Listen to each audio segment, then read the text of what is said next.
Good morning, Jonathan and Mayor Hillman. Hello. I saw your Hey, food what's truck. going on, Chip? Doing good. I saw the new food truck on Facebook this weekend. It looks pretty cool. Oh, good. Well, thank you. And they had the maiden voyage yesterday. Did okay. Something a little different. Are you there? Can everybody hear me? Yes. Hi, Mayor. Now, can you hear me? Yes. Okay, I couldn't hear you. I had mine on mute.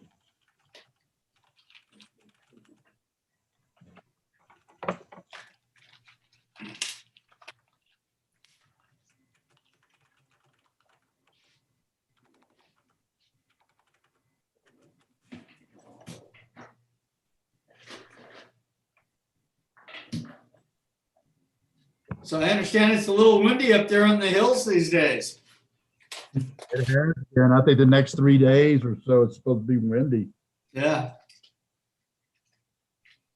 Alan went up to go skiing up at Loveland. They never made it out of the parking lot.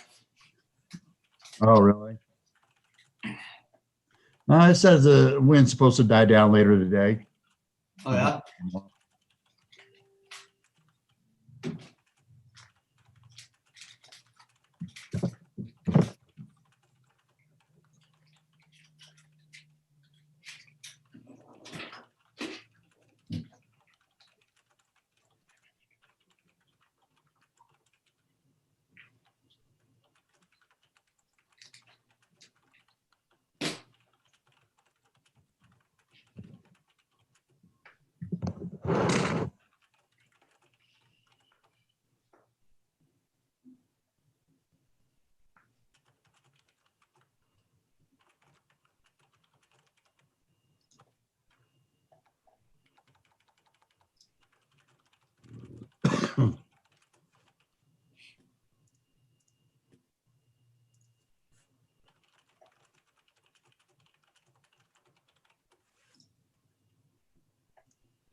Hi, everyone. Happy Monday. Hello.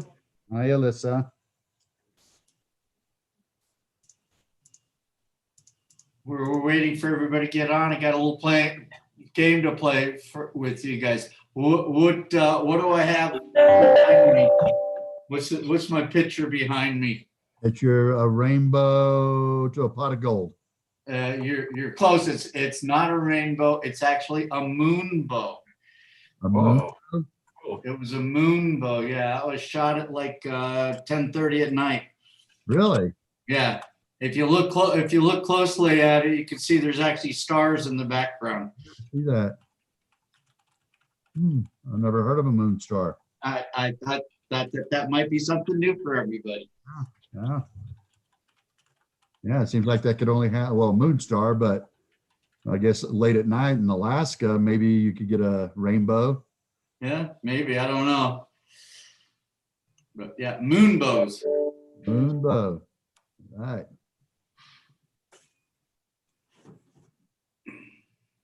Hi, Sadie. All right. Well, we're not gonna slow anything down. We're gonna go ahead and get started. Thanks, everybody. I hope everybody had a great weekend. Of course, what we like to do to start our meeting off, and thank you again, Dr. Ryan, for being with us. I think we've got some updates. I don't know if everybody knows the county commissioners had a meeting. What was that, on Saturday, to talk about what our future could and hopefully hold over this next week. So with that, I'm going to let Dr. Ryan kind of fill us in of what's going on and what we should be keeping our fingers and our toes crossed for going into the week. Dr. Ryan? Thanks, Mike. Good afternoon, everyone. Yeah, it's hard to believe, Mike, but that meeting was just 4 hours ago. Not Saturday. Didn't we have a special meeting on Saturday? I wasn't there. I felt like it was there, but no, it was this morning. or was that Friday? Didn't we have a special meeting? We had one on Friday regarding the 5-star program. Okay. We had one this morning regarding the dial update. All right. But getting right to the update. So as most of you may or may not be aware, last Friday, the governor and CDPHE announced a COVID dial 2.0. All the information pertinent to that is both on our website and on the CDPHE website. But in a nutshell, what CDPHE did was lower the threshold for each of the colors in terms of the case incidence, and broadened the range within each color that would designate for that specific color.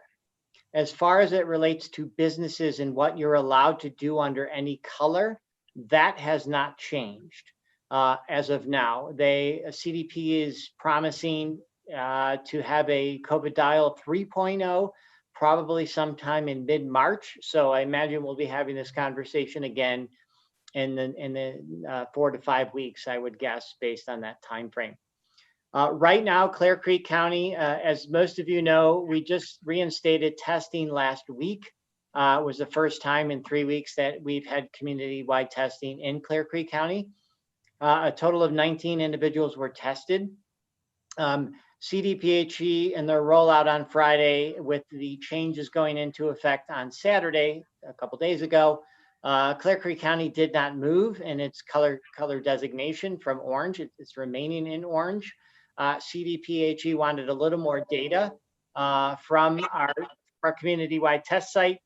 And I don't know, and we had this discussion earlier, it's not as much about can we get 100 people to get tested tomorrow? It's about the fact that we've offered community-wide testing 2 weeks in a row, where anyone who wanted to get testing has gotten testing. It's not as important about how many numbers we've tested in any given week. It's the fact that we've tested 2 weeks running now. So currently our numbers, based on very limited data, and CDPHE is now offering our numbers in 2 different ways. They're showing us a 2-week cumulative incidence and a 1-week cumulative incidence. Similarly for our test positivity. So right now our 1-week cumulative incidence, and this is relevant because changes in dials are now going to be based on a 7-day period, whereas the prior dial COVID 1.0 was based on a 2-week period.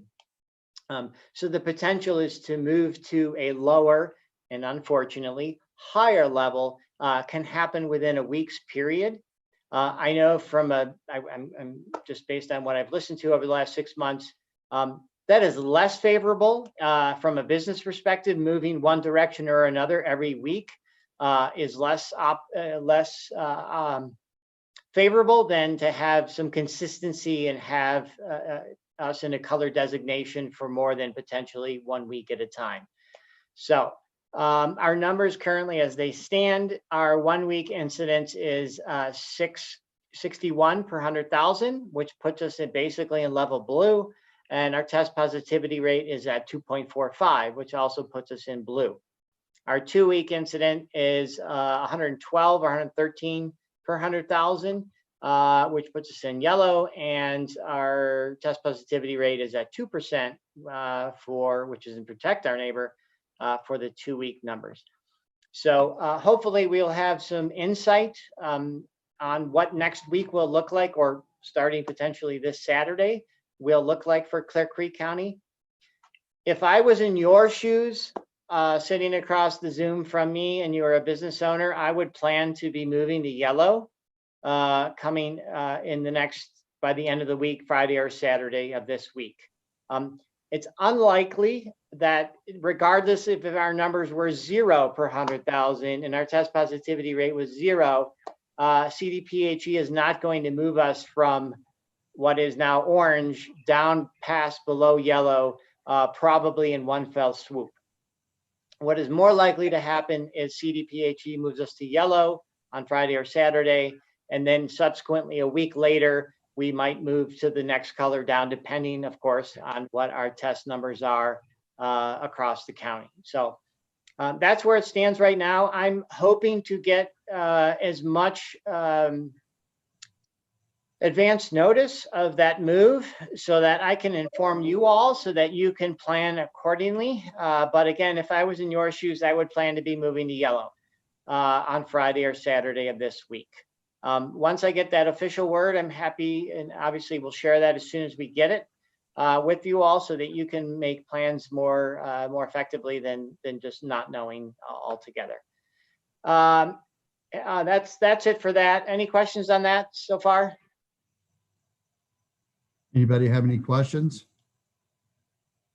I'd just make a comment that, just hearing that, I'm sure that 99.9% of this group is thrilled to hear being able to move to that and keeping our fingers crossed, moving to that yellow level by this week, this coming up weekend, and moving into the future in the right direction. So I know that everybody on this call is very thrilled about hearing that. So thank you for that, Dr. Ryan. Yeah. I do have a question, Dr. Ryan. Given the fact that our testing has been very minimal in the county, what does the overall area look like? What's coming out of like the metro area? Any idea on that? In terms of their numbers, you mean? Yeah. What are the So the picture is looking better to the east of us, and the picture is looking worse to the west of us. What I mean by that is Summit, Eagle, Grand, those counties continue to struggle with their numbers. As you might imagine or guess, it's likely to be due to the fact that they have tens of thousands of people coming in from around the country who are not just passing through, but residing in that county, going out to eat every single meal that they're there, and those sorts of things, as opposed to Clear Creek County, where we don't have the population travels through, right? They're not a fixed population in our county for days or weeks at a time. So I think that's part of the challenge in the counties to the west of us. Statewide, the numbers are declining and continue to do so. Although, and I say this with this caveat, our numbers both in the state and around the country were exceedingly high. So the fact that we've been in a decline for the last 2 to 3 weeks is great news. But when you come down from the heights of Mount Everest and you're only halfway down, you're still at 16,000 feet, right? And it's still difficult to breathe, and it's still difficult to do things in the normal way. And so the picture is looking better. And I heard an analogy this morning, which I can fully relate to as a professional in what I do. We're in the eye of the hurricane right now. And when you're in the eye of the hurricane, things are quite calm. And they give you a sense of everything's going to be okay and things are calm. The challenge with that is on the other side of that eye is the variants and the variants that are in this country, right? The variant and the incidence of the variants going up in this country is what troubles most people who are in my profession. When you have had COVID previously, it does not protect you, as far as we know so far, it does not protect you from getting COVID again with one of these other variants. So the 25 plus million, which in reality, it's really probably around 75 million Americans who've had COVID, those folks aren't really protected from this new variant. And a lot of those people go around believing that they are somehow immune because they've had COVID and they're not really as susceptible as everyone else. So they do things like not wear masks or do things they really shouldn't be doing with the belief that somehow they're protected. With that level of behavior like that, the potential is there, and I'm phrasing it in this way so it's abundantly clear. I'm not saying this is going to happen, but the potential is there that these variants can take us right back up to where we were in November, December quite quickly. Remember, these variants are far more transmissible than the original virus. And so that potential is there. Can we forego that reality? Absolutely. By doing what most of you businesses are doing, by being vigilant, by continuing to wear your mask and social distance and do these sorts of things. We're trying to get the vaccine out as quickly as humanly possible. We get them out every single week that we get the vaccines, they're gone, boom, done. And every county around us is doing in similar fashion. The challenge is supply. We're not getting enough supply to supply the demand, even within our county, let alone every other county. And so it's sort of a battle of how fast can we get vaccines in people's arms, and how far ahead of the variants we can stay. The reason the vaccines are relevant is because, unlike a previous COVID diagnosis, the vaccine, as we know, still has protective effect against these 3 other variants. And I refer to the South African variant, the UK variant, and the Brazil variant. The vaccine, as so far as we know it, is still protective against those, far more so than having a prior COVID diagnosis. I just want to add real quick, Tim, and I apologize, you may have said this and I just didn't catch it, but as it relates to any pending changes of our color in Clear Creek, we did schedule a meeting 4:30 p.m. on Thursday to review the data and discuss it. We're hoping to have CDPHE there in the meeting, and we're trying to get on CDPHE's radar so that they know that by Thursday, we're looking to make a decision that they can support. Right, and I did email CDPHE. They were all given today as a furlough because they've earned it like 6 months ago. And so I got back a generic response saying, I'm not working today, don't bother emailing me anymore. So it may be tomorrow before we learn whether they can join us on that call. And to be quite honest with you, I'm hoping that by the time we have that meeting, that decision has already been made in terms of our color designation, and give you folks as much headway or lead time as humanly possible. As far as the vaccine rollout is concerned, we continue to receive only 100 doses at a time. We're disseminating those as quickly as humanly possible, literally the next day after we receive them. We continue to ask for more vaccine. Every single week, we ask for 300 or 600 doses and continue to get the 100 doses at a time. So I'm not sure when that reality is going to change. We are going to begin this week vaccinating teachers. Some of them, we don't have enough vaccine, unfortunately, in any given week to vaccinate all of them. So we're going to be vaccinating them over a number of weeks and continue to vaccinate our 70 plus in those individuals.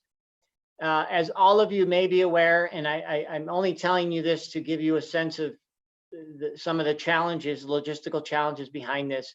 We as a county are not allowed to ask any longer where you live, how old you are, any question that would help us differentiate between Clear Creek residents and non-residents.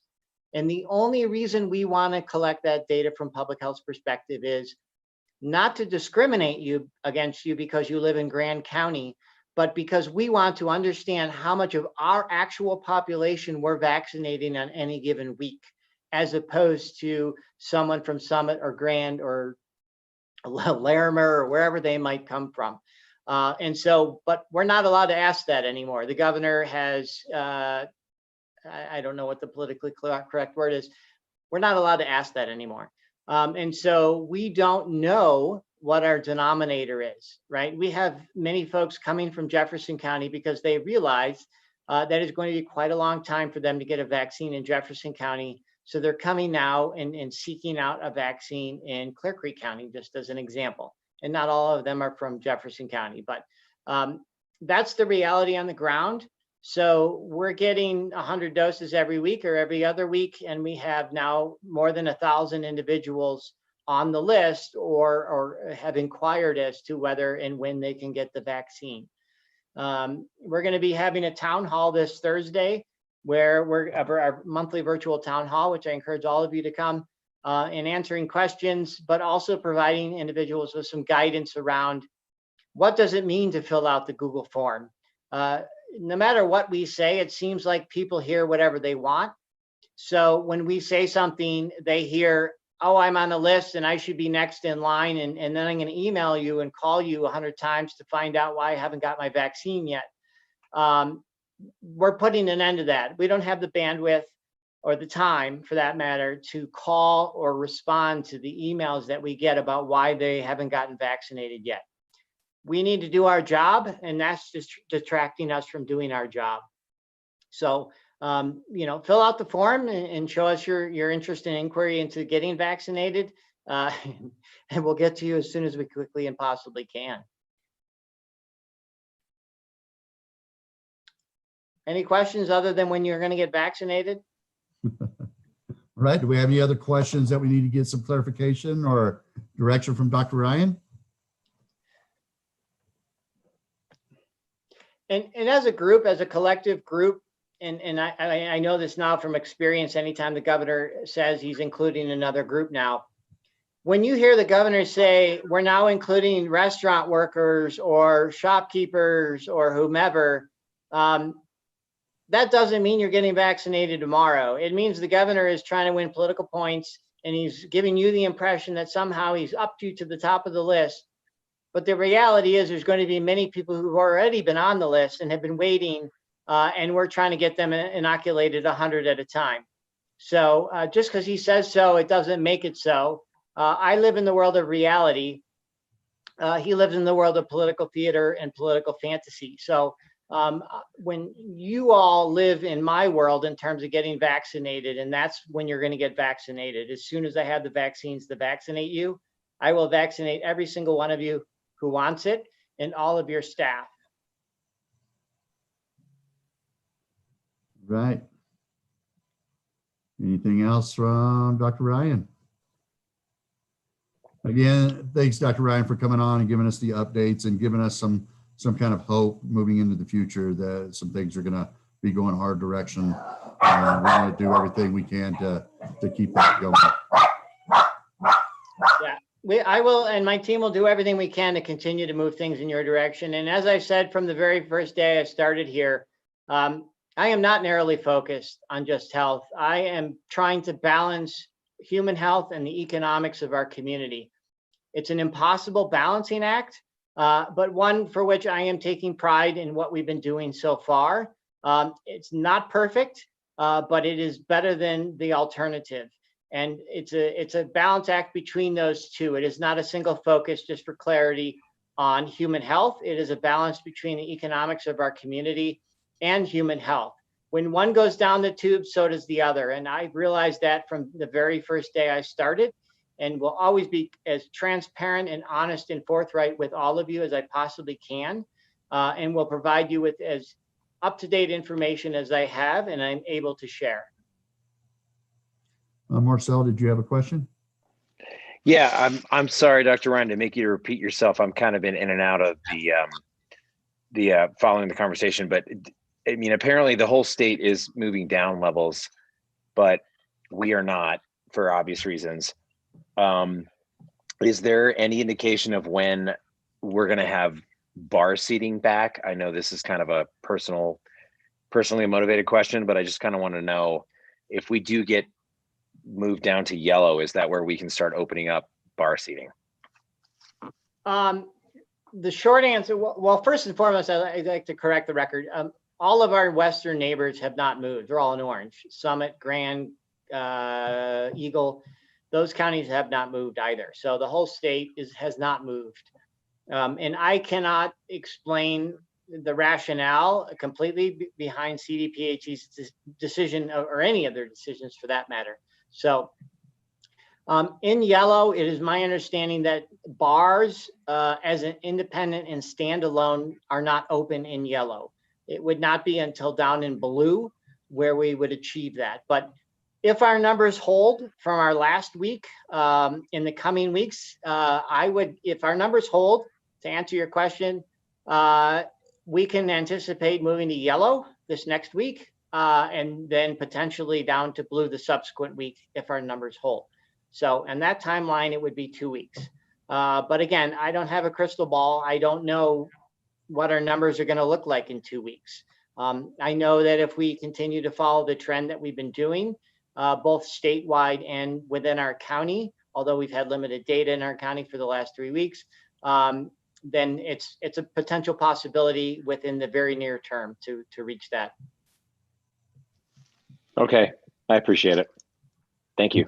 Randy, did you have something to ask? Yeah, Dr. Ryan, just to confirm my understanding of what you said, is that it's level blue is what allows the bars to start opening up bar seating. Is that correct?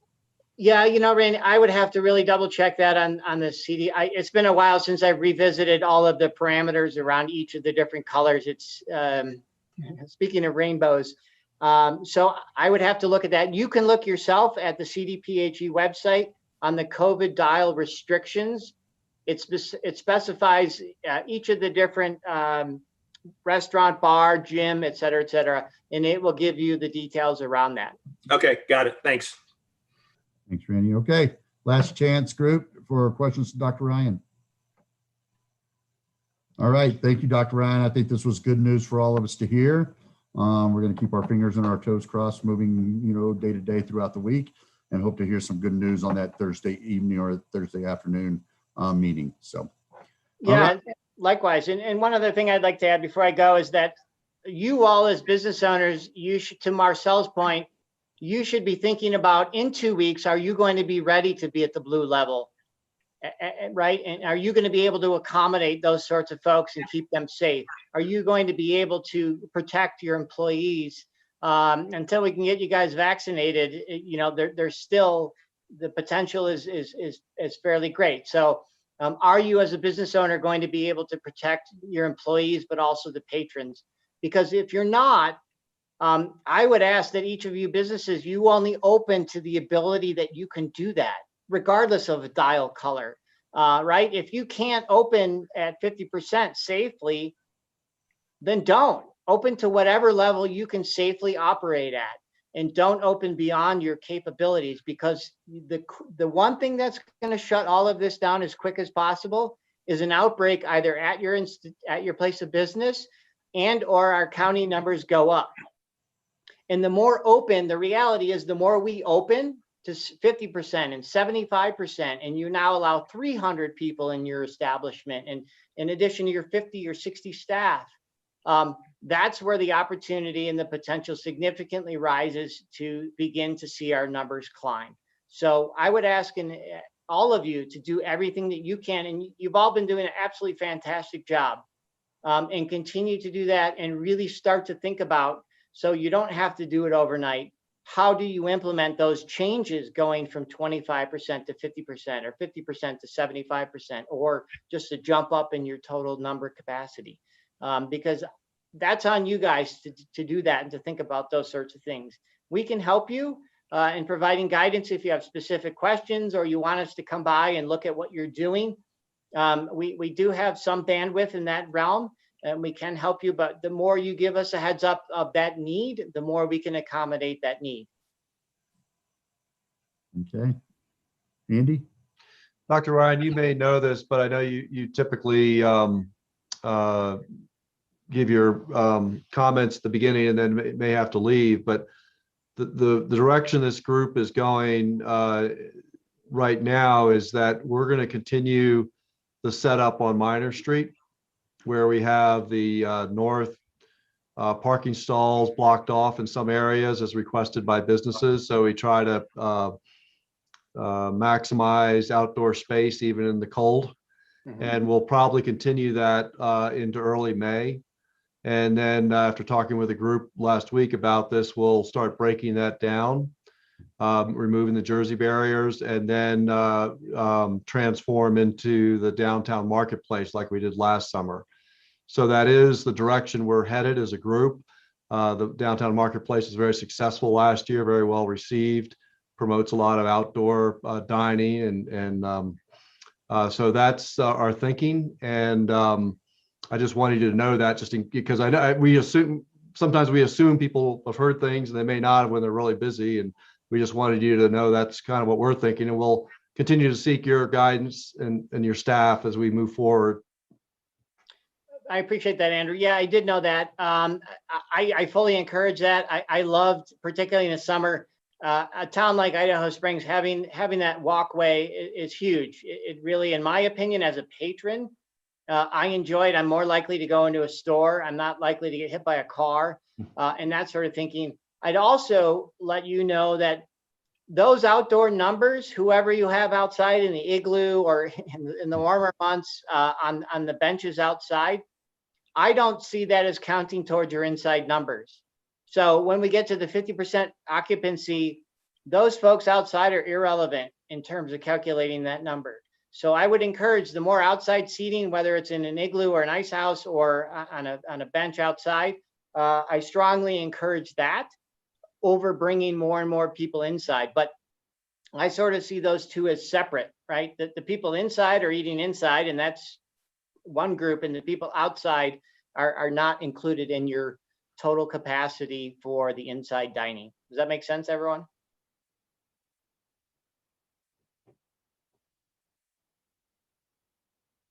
The other thing I might mention is we're also thinking about special events this year. Of course, special events were mostly derailed last year for good reason.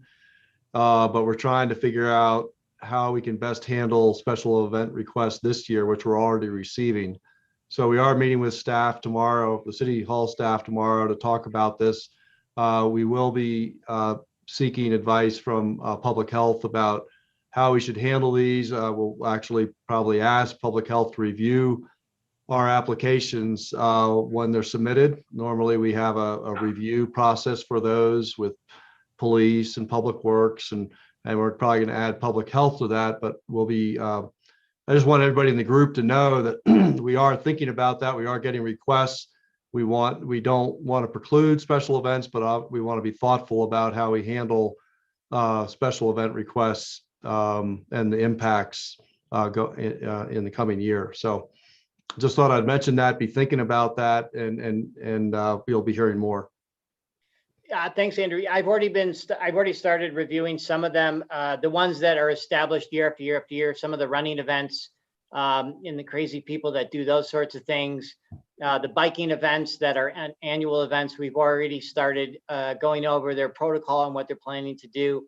The more of a notice you can give us, the better. And I would reach out to Rebecca Abrahamson. She is the lead person on that. She's the one who's keeping track of what events we're looking at, and then bringing them up onto my radar for review, and then getting word back. So reach out to her. She's the point on that. And the more heads up you can give us, the better. Just in terms of the logistics, size, what the intent is, food service, beverage service, all that sort of thing is relevant details to those sorts of things. And then how, one of the main things is how you're managing people. So I'm sure all of you are familiar with the Valentine's Day marriage up on Loveland, the 30 years running sort of thing. People get married in a group.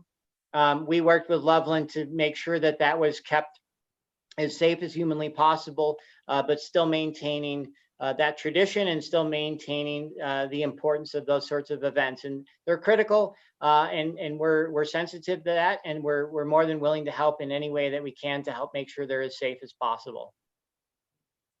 Thank you. All right, last chance. All right, thank you, Dr. Ryan, for meeting with us again today. A lot of good information, and thanks for keeping us updated on what our future holds and what we're hoping happens over the next few weeks. All right. Yeah, thank you, everyone. Thanks for your patience, and we'll hopefully be moving in the right direction very, very soon. Okay, thank you. All right, I just kind of want to open it up now just to talk about how business was this weekend, what we were seeing, any thoughts or considerations. Steve? Yep, Friday and Saturday numbers were very good. It was also nice on Saturday that it wasn't any major surges. It was a nice steady flow of business all day long. It makes it easier to manage people. The highway on Saturday got all messed up. The new snow, everybody was coming up to experience that new snow, but Loveland Pass was closed going over to Keystone and A Basin. So it was taking people 3 hours to get to Loveland ski area from town here. So that was a mess. Then on Sunday, numbers are definitely soft, Super Bowl day. We were getting lots of calls for reservations and if we were showing the game and some interest, but then when we explained that we were following COVID sensitivity issues and only allowing 8 per table and the 45-minute max per table, that kind of turned people off, but that was okay. Then on what happened on Sunday, the traffic was really bad too. I know that I was up in the mountains and every parking lot was packed full of people. What else? So the wind was the deal on Sunday was the wind. Loveland Ski Area was so windy at Loveland, they're only able to open one chair. The parking lot filled up. It was taking people 2 hours to get on lift 2 for one run, and then they would leave because it was so windy out. The only other thing I have is like, I know the taxes came out today, and there's another sheet there that I've never seen before. It'd be good to get some explanation of what some of those terms are on there and how they relate to the numbers. Are you talking about our sales tax report, Steve? Yeah. So what are you not familiar with? So these are numbers, when you look at that, February's reporting is actually December. Yeah, but there's a second sheet that has a little more detail, which would be nice to know. Like says the general fund, improvement fund, vendors fee, sales tax, streets, monthly sales tax total, and marijuana, which is something out of our budget. That sounds like a sheet out of our budget for some reason. So that has nothing to do with the sales tax. But we were up 3.93%, about another 9,000 compared to last year. So we're still holding. I'm still waiting. I told the group that I have Diane, our city clerk, pulling restaurant numbers together from 19 and 20 to compare to kind of see where the restaurants as that industry stood. And then we'll kind of work into the retail industry and then the others industry. So we'll have those numbers hopefully by next meeting, definitely. So yeah, it's nice to see. We're scratching our heads too. We want to find out where exactly is the increase in the stability coming from. I would probably still go back to, marijuana is really not that far up. We don't know about liquor stores. And then the only other thought is going to be Safeway. So we'll continue to get those numbers together. Let's hear from Marcel. It was a great weekend. Same problems as Steve, with traffic and definitely, Super Bowl kind of killed it once I didn't get too many calls for people that wanted to have big parties, but we definitely were, entertaining people before the game started, but it was a pretty quiet day. The wind was a factor as it always is. And we are, trying to kind of just navigate through the restrictions. I mean, Dr. Ryan, I appreciate you kind of helping us figure out where we're at. And I'm doing my best to kind of maintain. But it seems like people are biting at the bit to sit anywhere they can in the restaurant. I'm excited to have the saunas done this week so we can have 4 outdoor dining enclosures done next week. And then we'll kind of just navigate through spring break and hopefully the numbers don't rise, but we're keeping people spaced and everybody's still, playing it safe. Just, praying for a good spring. All right. Thanks, Marcel. Sadie? It was an interesting weekend here. I think to echo what everybody says, Sunday was an odd day with the traffic and the wind and Super Bowl. It's been, again, just steady flow on the weekends. I am seeing a lot more people resistant to wearing masks. Just tourists, I think, from other states that it's not mandatory there are being a little bit more resistant to it. I had to ask a family to leave. It's the first time I've ever had someone refuse, and I say, okay, well, then I'm going to have to ask you to leave. But other than that, it's been pretty steady on the weekends. Okay, good. Thanks, Sadie. TJ? Yeah, same as everyone else. Nice Friday, Saturday.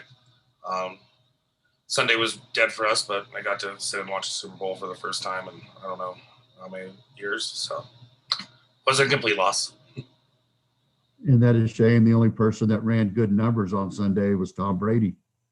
No, I tried.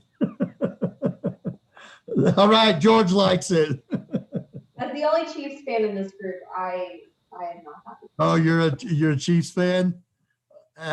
We still love you, Alyssa. You'll be okay. It was funny seeing my son cheer for for the Chiefs when he's a Broncos fan, diehard. You know, it's like you're sitting here cheering for the Chiefs. Come on. All right, let's one more. Let's go ahead and go to Danny. Talk about parking situation this weekend and what she's seeing, and then we'll talk about moving and what we're going to have to be doing with the parking lots in the next couple of weeks. So, Danny. Hi, yeah. So we saw, kind of the same thing as the last few weekends. All the lots are very packed. People are circling town, looking for parking. Luckily, our team was out and got a lot of people to park over at Busting because that lot was just completely empty over the weekend. So same, busy on the parking side, but because of the lack of space that we currently have, so. All right. Does anybody have any questions for Danny on interstate parking? I have a question on for interstate parking. I have a customer, he wants to know what the best, he is 90% sure he left his credit card in one of the parking machines. Was it on Minor? If you can just give me a general area, I can have our team out there look today and see. It was on Minor and it was this morning. Okay, yeah, I'll have them run out, see, and then I'll just touch base with you personally. Awesome, thank you. Thanks. All right, thanks. All right, thanks, Danny. Linda, do you have anything for us from your business and how you did this weekend?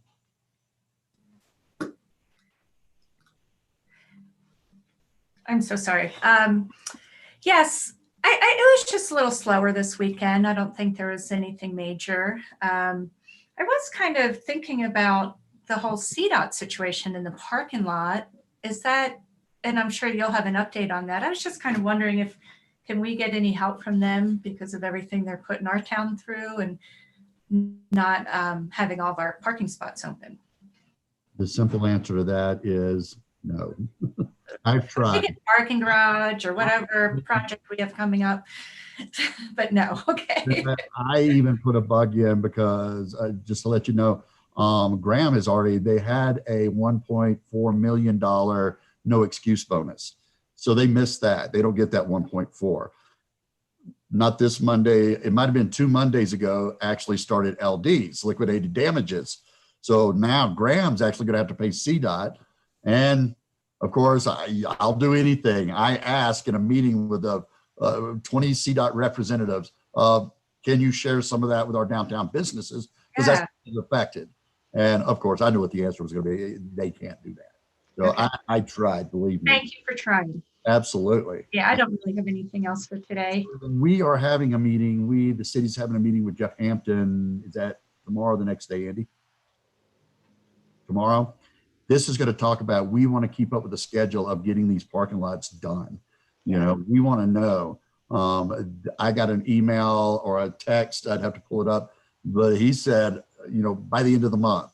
I'm not holding my breath to that, but I think they could be pretty close. The other thing one thing that we will get out of that, and I will jump up and down and yell and scream, is I'm going to have them pave the lot behind Tommy Knockers. That wasn't one of the lots that they were going to pave, replace for us. But I'm going to say, we need you to do a temporary pavement on that so we can stripe it and make sure that we maximize the parking in that area. And I'm very confident that they'll do it.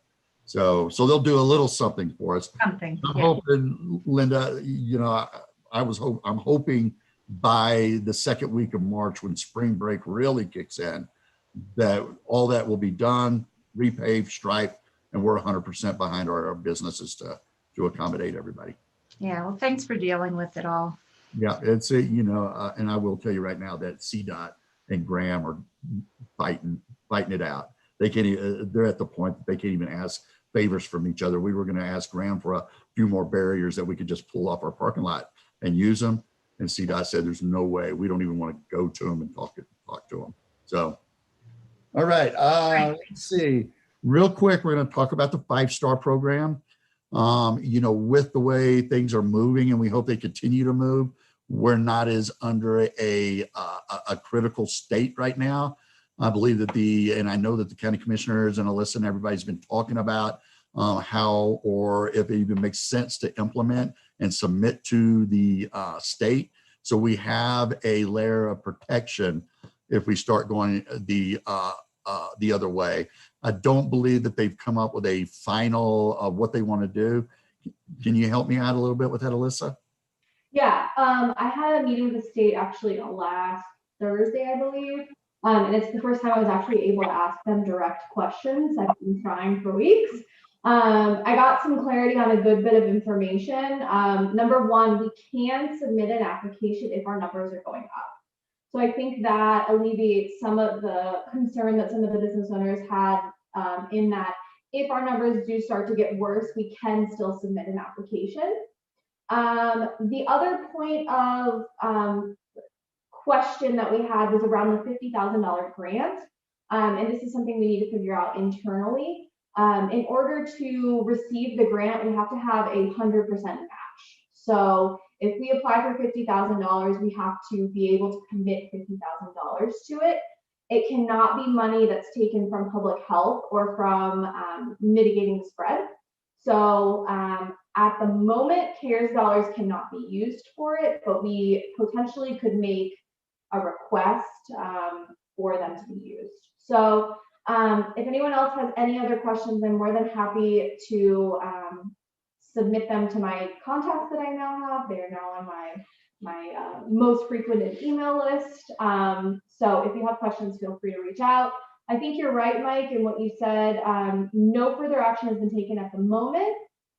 We potentially, it's not on the agenda, but we potentially will be talking about it at the BOCC tomorrow if any of the commissioners decide to bring it up. But that's kind of where we are right now. Oh, you're on mute, Mike.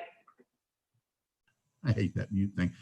Thanks, Alyssa, for the update. Does anybody have any questions for Alyssa? All right. One more answer. Alyssa's got an answer for us. We didn't even have a question. One more. I'm sorry. I did get clarity around if we can pick and choose when we activate. And so something that the 5-star committee has been talking about is, can we activate only when we're in red? Initially, we thought the answer was no, but the actual answer is yes. So if we get moved to red, obviously for those 2 weeks where our numbers are not going down, we cannot activate. But if we have an application that's been submitted and accepted, and our restaurants have applied and been accepted into the program, and our numbers are starting to go down in red, we can then pull the trigger and activate. And so I just want everybody to be aware that is on our minds, and we want to make sure that restaurants and businesses have the ability to stay open at some capacity if we happen to go in red, which we are not anticipating that happening. All right. Thanks again, Alyssa, for all the work that you and the county folks are doing to keep us informed and keep us updated on what's going on and changes that have been made. So thank you for that. All right. That's any other questions about the 5-star program? Okay. Let's talk about our transition from winter into summer business. Andy and I had talked about this, and we thought that the question is, should we leave this stuff up if we get to go to a higher capacity? And I said, absolutely, because if we go the other way, then we're already set up and ready to go. There's no reason to tear down our street seating. People can still utilize that. So we're going to leave that up. We're still looking at that second week of May. So keep that on your calendars. I have reached out to a gal that wanted to help last year with constructing the end of the block decorative barriers. So I have reached out to her. I've talked to CNC Welding. Lee down there said that with this much time, he'll be able to get these things done for us. So we're going to start working on that. Can you still hear me? Because my screen froze up. So we're going to work on that and get those ready to go for our transition.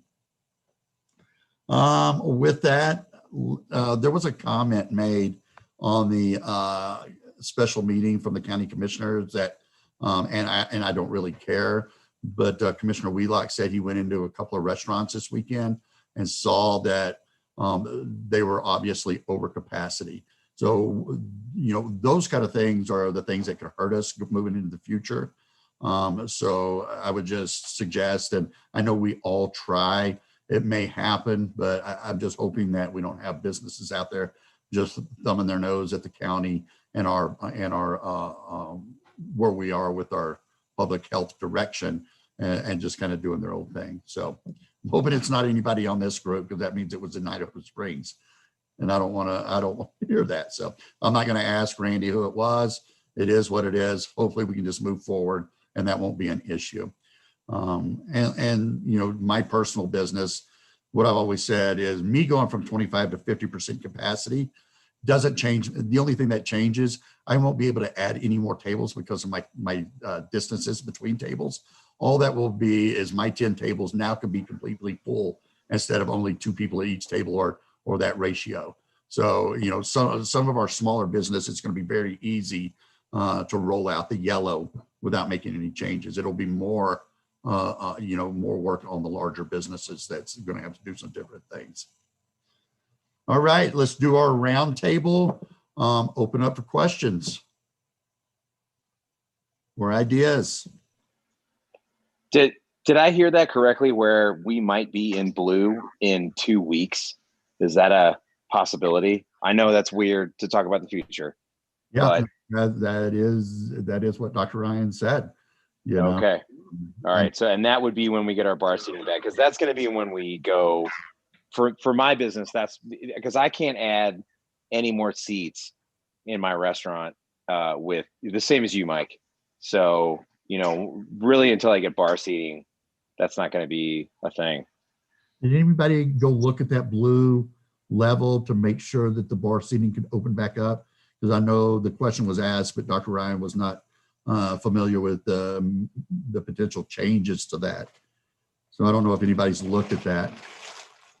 I think Sadie looked at it and said it wasn't covered under the restaurant portion. So maybe it's covered under the bar portion. I don't know. But Sadie put something in the text chat box about it. I can look into it. Well, if it's not on the dial, I can.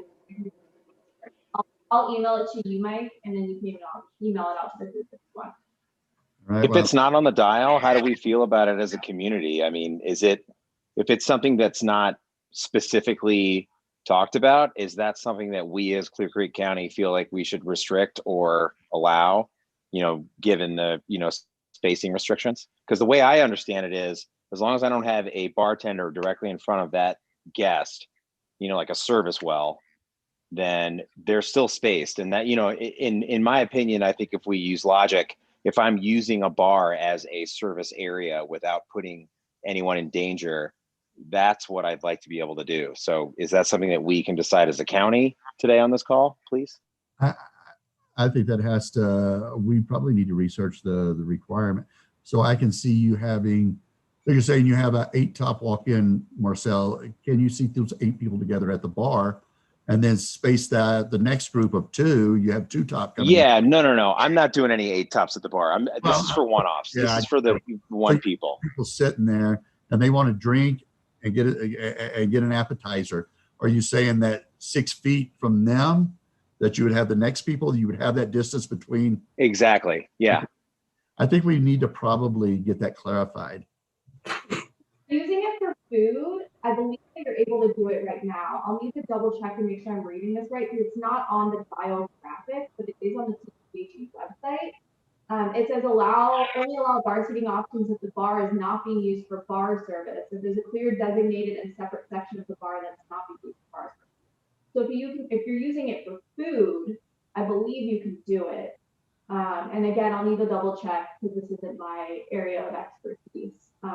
Okay. I would like to just say on the record that if I am trying to seat at the bar, I'm not trying to violate any public, you know, ordinances. I am definitely trying to keep people spaced out, but it is a utilization of square footage that I have available. So this is the area that I'm looking at right now. The thing that's confusing is it doesn't correlate to specific color. So I just need to double check on this because again, it's not my area of expertise, but I will work with my team and figure it out for you. Hey, Alyssa, could you email this document to everybody, a couple of pages? Or email us a link to it? Yep, I'll put it in the chat on the side. Okay, thank you. Thank you. One point on that too, Marcel, Guidance I got from the health department was just what you said. As long as it's not in a bar well area, and you're still maintaining the social distancing, they are fine with that. Okay. Food service is a component there. I'm not sure. I don't think you can just belly up and drink, but that is Okay. what I heard. In Denver, All right. I've seen a bunch of people sitting at the bar eating. Restaurants. Again, Denver's a different county and they have to play by different rules, but I have seen people sitting at the bar, like within the past. Yeah. And like I said before, I mean, if I get the go ahead to go 100% occupancy tomorrow, I'm not going to do it because I don't think people are going to be comfortable eating in a place that's packed in like sardines. However, I have a space that I can utilize right now to, again, accommodate the demand that is there and also meet the demand of the public health ordinance. So I feel like I'm going to be within, good business practices on that one. Okay. All right. Terry, do you have anything for us? I just had a question, Mike, Mayor Mike, on Safeway. I went in there one time and I saw at least 8 people without masks. And can you just summarize for me what has been done with Safeway and what has already been tried? And there is a sign upon entering that they do need to have a mask, but there's no enforcement, I understand. So what has transpired so far with that? I can address that, Doc. Thanks. So Safeway, that's their rule, but they don't want to enforce it. We were actually there every morning when they were doing the seniors to ensure people had masks. And after a while, they didn't want our services anymore. They initially requested us. Their position is that their people are supposed to be taking it upon themselves to enforce the 6-foot rule. So in that environment, I mean, it's a mask or the 6 feet. But of course, when they start congregating in the line, they're not maintaining that. So unless we receive a complaint, we're not going into the store.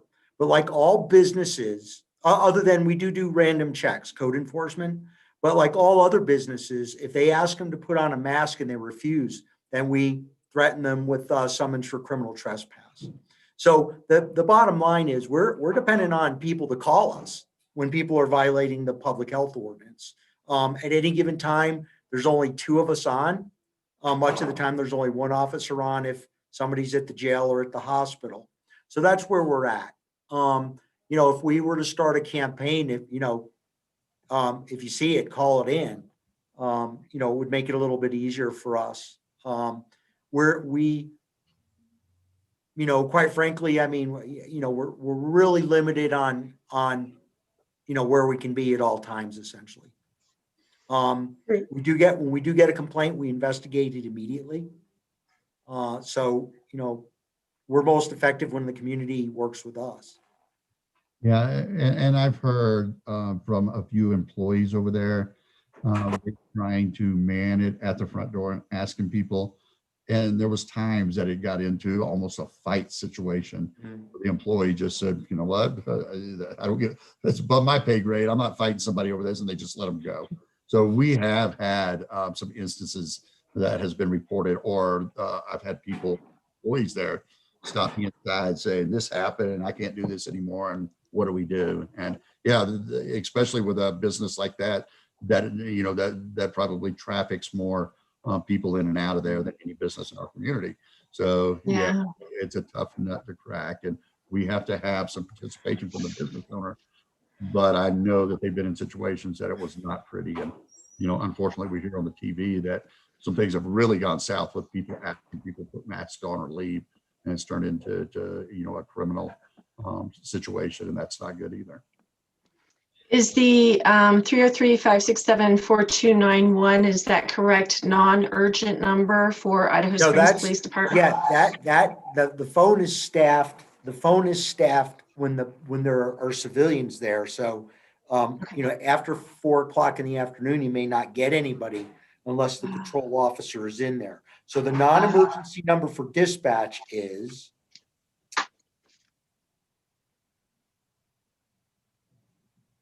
303-679-2393. 2393. Yep. Thank By all, you. if you're a witness to the violation of the public health order, escalating into a disturbance, call 911. Okay. Okay. That's great. Thank you very much. Yeah, and again, just a reminder, you call, we come. We're very responsive to citizen observations. Yeah, perfect. Thank you. All right. Lindsay, do you have anything for the Clear Creek Economic Development? Are you there, Lindsay? Okay, she may have things going on. Hey, Mike. Chris, Go ahead, I just want to bring closure on the Safeway thing. I have heard, not from Safeway management, but I've heard that it is a Safeway corporate policy not to refuse service to anyone. So I do not believe that they would press any trespass requirements. I think it's just comes down from corporate, and it's not local management. It's kind of what they're being held to. Yeah, when we were there, we weren't going to stand there and not do anything. And I think that's why they said, we don't need your services anymore. We would engage people positively at the door. And if they refuse, saying, well, private property, we had a representative of the store with us, and now you're trespassing. So unless you come with a mask, you're not welcome here. So that gave us a little bit more leverage. But at some point in late fall, early winter, they said, hey, we've got this under control. And actually there was some dissension among employees to the extent where one employee was actually suspended. So not suspended for not wearing a mask, but for being upset that Safeway wasn't enforcing their own rules. Yeah, So, George, I do find it interesting that Safeway appears to take a corporate policy to not follow health guidelines. I find that. I do too. And I don't think it's local management. I think that's coming down from above. yeah, but just remember this, okay? The law says mask or 6 feet, okay? It doesn't compel people to wear a mask in the supermarket, okay? So just keep that in mind. It just makes it more difficult for us that there's this, there's this get out of jail free card. Well, we're 6 feet away and we don't have to wear a mask. Chris, you might have already, you just sort of answered this question that I have in my mind, but I'm curious how you view somebody's in Safeway, and of course you can't get through Safeway and buy something without being less than 6 feet away from somebody. Unless you're on doesn't have a mask on. Who's violating the order? Is that Safeway that's violating the order, or is it the person who's not wearing a mask? It's the individual. Okay. Hey, I got to run. There's evidently something going on at the library. Oh, okay. All right. Chief. All right, we're down to last couple of last half a minute, 30 seconds. Anything else from anybody?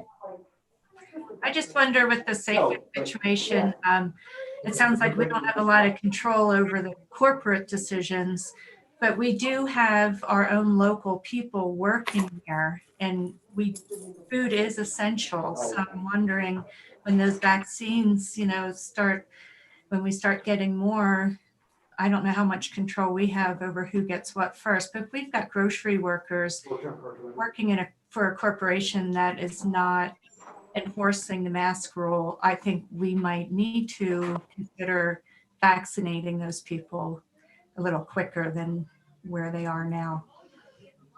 And of course, that's rolled out by the governor. He's the one that kind of sets the criteria for these vaccinations. And, I don't know when, like Dr. Ryan said, I think it was in an earlier meeting saying, restaurant workers getting vaccinated, but we just get in a line. When is it going to happen? We can sign up for it, but we still don't know. And that all, Linda, has to do with the uncertainty of how many vaccines we get every week. Yeah. Yeah, I get all that. It's just frustrating that our grocery store is enforcing the law. So, yeah. All right. Do we have anything else? All right, everybody, let's keep plugging along, doing the business that we can. Keep our fingers crossed that we are going to get some relief by the end of the week, and maybe even more relief going out into the next couple of weeks. Andy? Next Monday is a holiday, Washington, or President's holiday. So would everyone be okay with moving this date or moving this meeting to Tuesday at 2? Sounds good, everybody? Everybody's good? Alyssa, you have something else for us? Yes? One more thing, sorry. I just want to plug our town hall this Thursday. I know Dr. Ryan briefly mentioned it, but please tune in this Thursday, 6 p.m. Streaming both on Facebook and on Zoom. If you want the Zoom link, just email me and I'll get that for you because I don't have it in front of me. But 6 p.m. tonight, or not tonight, Thursday, to learn more. And there probably will be some more information because things are constantly evolving. All right, thanks, Alyssa. And with that, also, unfortunately, at 6 o'clock, or fortunately, at 6 o'clock on this Thursday also is the our candidates for our new police chief will be here doing some public engagement and giving some background, you know, and kind of, if you will, doing a dog and pony performance for us so we can get to know these potential future chief of our community. So that's at 6 o'clock. Also, the one thing you can do is if any of us have any questions that you would like to ask these new candidates, please send it in to John Kane so he can document that. We're not going to have live questions. People will be able to be there. We just did think it would be a good idea just to say, okay, what would you like to ask this, potential chief? So we're gonna kind of filter these questions, come up with the best ones and the most repetitive asked questions, and we'll have those posed to the candidates. We're really excited about this. Of course, it's bittersweet losing Chief Malanka and bringing somebody else in. And the other good thing about all of this is we did have Chief Malanka here to help us vet these candidates and to help us choose and put in the right person to succeed him. So please send in any questions that you might have that might be relevant in hiring our new police chief. All right, thanks everybody. Good meeting. We'll have a real quick 3 o'clock meeting, Andy. I don't think we have a whole lot to discuss, but we probably need to go ahead and do that.